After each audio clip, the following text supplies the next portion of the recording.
अब यहाँ पर एक बात मैं पहले क्लियर कर दूं आपके लिए, स्टेट बैंक ऑफ इंडिया में आप कोई सा भी अकाउंट ओपन कर लो, सारे अकाउंट इनके जीरो बैलेंस होते हैं। लॉकडाउन के समय से ही स्टेट बैंक ऑफ इंडिया ने अपने सारे अकाउंट्स जीरो बैलेंस कर दिए हैं। तो यहाँ पर आपके किसी भी अकाउंट पर कोई भी मिनिमम एवरेज बैलेंस नहीं रखना होता है आपके लिए, चाहे आप अपना अकाउंट ऑनलाइन ओपन करो या फिर ऑफलाइन ओपन करो। अब पहले हम बात करते हैं कि इस अकाउंट पर हमें क्या क्या फीचर मिलते हैं। सबसे पहली बात यह है कि अकाउंट आपका जीरो बैलेंस है, कोई आपको यहां पर मिनिमम बैलेंस नहीं रखना है। तो देश के सबसे बड़े सरकारी बैंक में अगर आपका जीरो बैलेंस अकाउंट आपको मिल रहा है तो भाई ये बहुत बड़ा बेनिफिट है। आप समझ सकते हैं आजकल बहुत सारी बैंकों में आपको मिनिमम बैलेंस रखना पड़ता है, लेकिन ये अकाउंट आपका पूरी तरीके से जीरो बैलेंस रहने वाला है। इस अकाउंट को ओपन करने का प्रोसेस पूरा ऑनलाइन है। आप अपने मोबाइल फोन से वीडियो केवाईसी के माध्यम से घर बैठे बैठे ओपन कर सकते हैं, पेपरलेस तरीके से। आपको ब्रांच में अकाउंट ओपन करने के लिए नहीं जाना पड़ेगा। बहुत सारी एसबीआई की ऐसी ब्रांचेस हैं ग्रामीण एरिया में जहां पर लंबी लंबी लाइन लगती है, तो वहां पर अकाउंट ओपन कराने के लिए कोई व्यक्ति अगर जाता है तो उसका पूरा दिन खराब हो जाता है। तो ये काफी अच्छी बात है कि आपको एसबीआई की ब्रांच में नहीं जाना पड़ेगा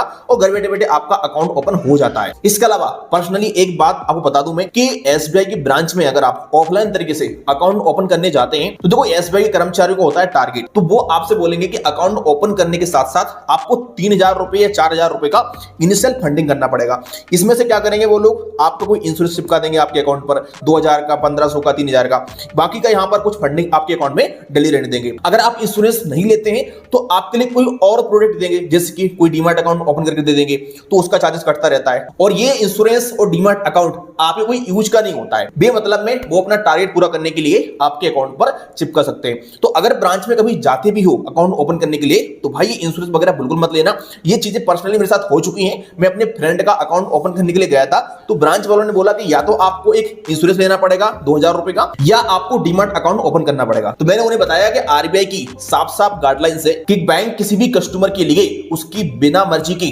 किसी प्रोडक्ट को सेल नहीं कर सकती है। और मैंने उन्हें वो आरबीआई की पीडीएफ दिखाई, तो उसके बाद ब्रांच मैनेजर से बात हुई और उन्होंने 1,000 रुपए फंडिंग करने के बाद हमारा अकाउंट ओपन कर दिया था, 1,000 रुपए हमारे अकाउंट में आ गया था। तो आप इन बातों का ध्यान रखना। अगर कोई प्रोडक्ट आपको जबरदस्ती देते हैं तो आप अपनी कंप्लेंट भी कर सकते हैं, और आप किसी प्रकार का कोई भी प्रोडक्ट ऐसे मत लेना। अगर हम बात करते हैं इस अकाउंट के इंटरेस्ट रेट की, कि यहां पर जो हम बैलेंस रखेंगे अकाउंट ओपन करने के बाद उस पर क्या इंटरेस्ट मिलेगा, तो भाई एसबीआई में इंटरेस्ट के नाम पर मतलब कुछ भी नहीं मिलता है, समझ लो। आपके सेविंग अकाउंट पर यहां पर मिलता है 2.7% का इंटरेस्ट पर एनम। भाई अगर आप